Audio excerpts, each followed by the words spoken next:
The House of Lords Economic Affairs Committee said that the government has not yet made a convincing case for the 50 billion investment on high-speed rail HS2.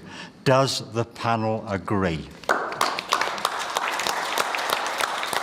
Popular question. The House of Lords Economic Affairs Committee said that the government has not yet made a convincing case for the £50 billion investment in HS2. Does the panel agree?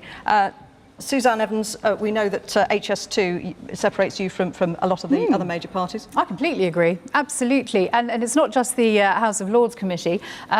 Tristan's old spin doctor, Peter Mandelson, has said that it was a political trophy vanity project with absolutely no justification whatsoever.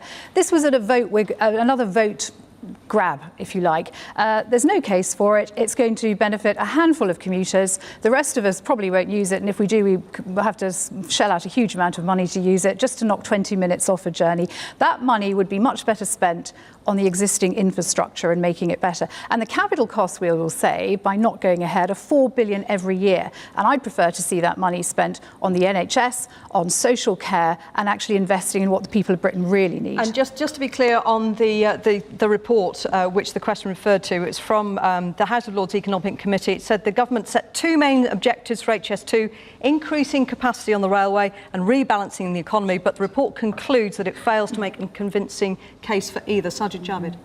No, I don't agree.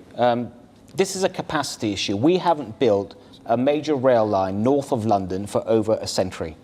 By 2020, we're going to have major capacity problems, and we need to build that. Now, when we decide to build that as a country, we can either decide to build it sort of the old-fashioned technology, or we can take the latest technology in the world, like countries such as France and Italy and China and all these countries, and use high-speed technology. That's what is the right thing to do, and make that investment at the right time. Why can't we just move ahead with something that is so good for the country, a major infrastructure project that we desperately need? Now, I understand there might be people along the route that don't like it. If I lived along the route, I probably wouldn't like it either. But, you know, when we built the M40, the M5, the M25, we had the same problems. If we didn't have that major infrastructure today, what kind of country would we be? OK, gentleman at the back, please. As far as I'm concerned, HS2, complete white elephant, all the trade will go from here to London.